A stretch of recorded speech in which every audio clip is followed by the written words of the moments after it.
Hey guys, I'm Hannah North and I'm from Perryton. Gosh, sorry, I've been sick, so if I sound stopped up or out of breath or whatever, I've been sick. So yeah, but so the topic that I chose was the evolution of fashion in Paris, France. And I don't know, this was just something that I don't know, I had a hard time choosing a topic, but I wanted to do something that could be fun and beauty related because that's something that I love, and so that's what I did. And I really did like dig into this fashion and how it originated and how it came about. And so yeah, so this is me. I'm gonna get started. So I made a PowerPoint on my laptop, which I can't read it and show y'all, so I'll kind of lift up some of my points. But yeah, the evolution of fashion in Paris, France. So going to the first slide, this starts at the very beginning of when fashion really came about. And this was actually, if you didn't know, in the 1300s. Like, golly, that was so long ago. But before the 1300s, like, this really wasn't a thing. There was no distinction between men and women's clothing. It was either, they all wore drapier clothing and baggier clothing, but like they never really had any difference between the gender and the sex between the male and the woman. And so this all started with the production of shoes being made, and then it was hairstyles. And I'd hope that their hairstyle wouldn't look like this, but then it was onto the creation of dresses, and this was all the start of something new. And so, as I stated, that the clothes were baggier, and in this production of new dresses, there really was change because these dresses they had corsets and they were tighter, and they gave the woman that kind of confidence within their body, and that was different than anything that they had before. So going on, I have this slide called progression, and this is kind of talking about the 1400s through the 1600s. So yeah, I'll read this to y'all. But this was when social status was really brought into this whole idea of fashion, and people shared their wealth and flaunted it through what they wore. And back in the day, they really found themselves and found their style through their wealth. And so as time went on, not much changed between the 1400s and 1600s. And like, you're probably gonna hear me say this a lot, but social class truly represented what they would wear, what these girls would wear. And this was best described as imitation. They wanted to dress like what was trendy and what looked good and what everybody else wore. And they wanted to be the person that dressed the best. And so that's really interesting to me, because even today, in today's world, there's trends and everybody's following them. And I found that really interesting as the word being described as imitation. But going on, race and nationality was also a basis on how the women dressed. It wasn't just social class, it was kind of their culture and what they were surrounded with and who they were surrounded by. Because some girls might be in a very religious society, and so they might feel more modest, and some might not be as much. It just really did depend. But this evolution of wearing what they wanted and what fit their culture or style was the start of something new. And this was the beginning of where we are today. And yeah, so here's a picture I found. They were very modest and very formal, and I think that's really cool. But there's kind of a picture of some women and some men of what they were wearing. This was between the 1400s and 1500s. On the picture specifically, it says 1425 to 1485, but yeah, there's kind of an idea of what. So as these women, like I said, back in the day, women didn't have these rights to have a job, have an opinion. They didn't have these rights to be able to be who they wanted to be. And so I really do think that that's how fashion came about, is because they expressed themselves through that, and through that pain of, you know, not being anything without their husband, and not being anything without being a wife or a mother, you know. And so back in the day, before women had rights, men viewed the women so differently, and you know, women were given less education and they were given less opportunities than these men were. And whenever fashion came into play, some men weren't the biggest fan of these women having control over what they wore. In fact, this is insane to me, but these men wanted the women to stop. And there was a petition made by 13 French men, that they made a petition to ban lace, gold, and velvet. They made a petition to ban all of those things from women. And in my opinion, that just shows kind of like the way that women were like frowned upon, and how whenever they did have something that truly did represent who they were, it was like that was being like taken from women, taken. And you know, these women were looked at as servants and as workers for other people. They were never given these opportunities for them to be given anything, you know. And that petition was to made because they didn't want anybody else except for the princess to wear lace, gold, and velvet. And I can understand that part of royalty and wanting to give that to the princess, but at the same time, these women deserve that. That's what they deserve. They didn't have anything else that they were in control over. So going back to my next slide is called production. And you know, in Western civilization, and even in today's world, a lot of times we don't think about production. We see the clothes made, we see the clothes made, and we don't ever really think about how they came about, you know. And you know, back in the 1500s and 1600s, technology wasn't a big thing, and thank goodness now we have factories. But back then, you know, this was hard for them to come about. And the business industry was changing completely. The business industry was changing so much so quickly, and materials were becoming thinner and new textures were being made. And for that to happen back in the 1500s and the 1600s, like, that's a big deal. And the clothes were becoming lighter and weren't so extremely heavy and thick on the woman's skin, because keep in mind, these dresses, they wore layers and layers, and you know, corsets, and they would have something around their neck, and you know, a crown or a headpiece or something, and they would have all these layers. Like, how could they be outside? How? I can't imagine. But going back to what I was saying, the materials were becoming lighter, and that was innovation. It was. And that's so successful to me, you know. And that's success. And one thing I found interesting was velvet. And velvet was created and reduced to be cheaper back in the day. And velvet was something that was a big deal back in the 1500s. It was medieval-ish times, and you know, velvet was kind of dark and a texture that everyone wanted to wear.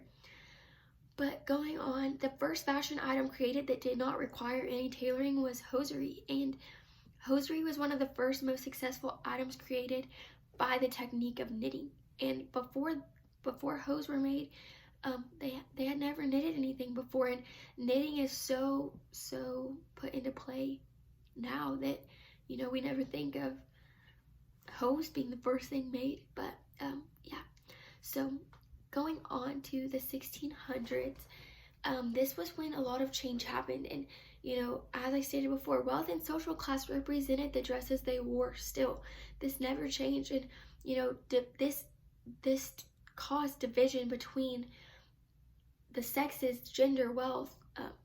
Like it did. And you know, there was always a competition to see, you know, who could wear this, who could do that, you know, and comparison. And it all kind of started, it didn't start, but this guy, Cesar Vecellio, he made a book, and I'm gonna screw this up, I am this name, but it's called Habiti Antiche e Moderni di tutto il mondo. And okay, that's a mix between French and Spanish, I'm sorry, but this was a book which consisted of how to walk in different ways and to dress and catwalk and show the women and give them an illustration and a picture of what was in style. And this book illustrated dress habits and showcased fashion from everywhere and gave women that idea.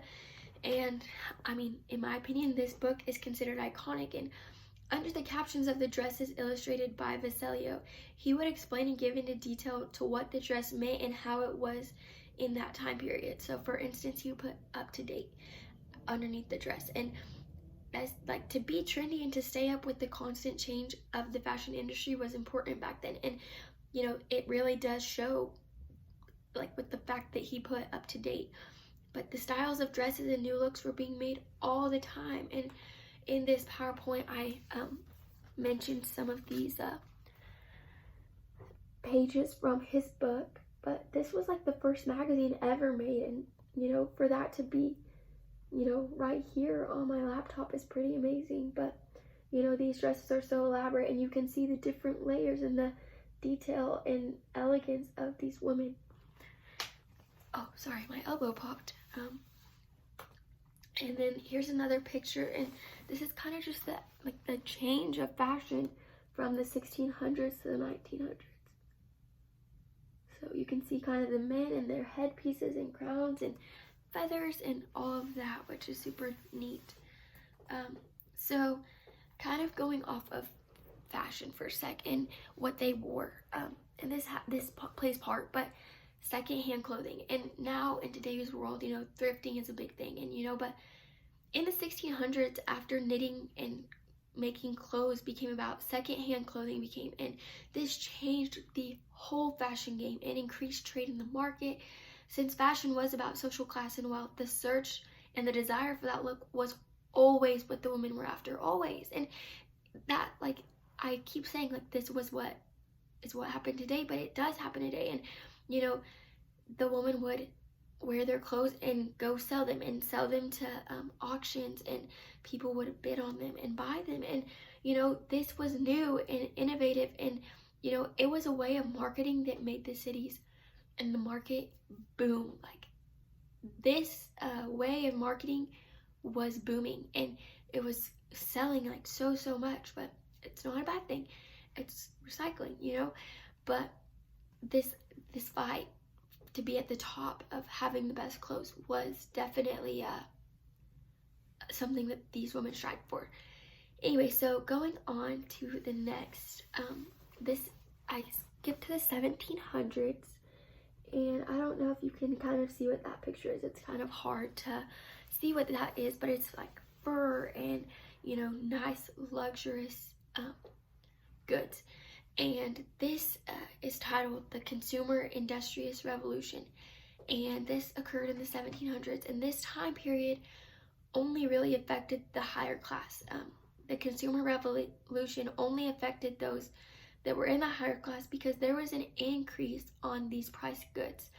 And by these price goods, I mean luxury goods. The prices on them skyrocketed, and you know, it really did increase the worth on these things. And so, you know, like I said, people in the higher class could afford it, and they did. And you know, that's called the Consumer Industrious Revolution, and that's whenever you know, there was an increase on prices. However, in 1790, women's rights came about, and you know, I really do believe that this was the turnaround. When it came to women's rights, they had none before the 1790s. They gained so much by this, and this truly did affect the fashion world because I wrote down 2 of the rules that were in the women's rights, and you know, what they gained, and these 2 really do affect the fashion world. And one of the things is a woman is born free and remains equal to man in his rights, or in rights. And the second one is no person should be harassed for their opinions, whatever they regard. If woman has the right to mount the scaffold, she must equally have the right to mount the tribune, provided what she says does disturb public order as established by the law. And women's rights was very important, and gave the women so much more right, I mean, truly right, to have this confidence and freedom in everything they did. They never had that. So I added this picture. This is a dress from the 1800s, which this dress, like, it's so beautiful, and you know, it's elaborate, and you know, you can tell that there are different dresses, but the style was still the same. And yeah, so going on to the 1900s, after women's rights passed, women found confidence and had a whole new perspective of respect, because these men had to respect these women. Now they had the right to expect that from these people. And you know, the fashion industry, yes, it was still progressing and it's changing all the time. However, feminism played a big part in the women and the girls, and they started making big strides towards independence and uniqueness, and you know, finding that confidence of being on their own. And you know, the 1900s wasn't that long ago, and so you know, from today in the 2000s, you can see the difference in the equality that they hold now because of these rights. And so you know, in the 1900s, you know, the styles were becoming more sophisticated, but magazines, and in the 1600s, what was his name? Versilio, Versilio,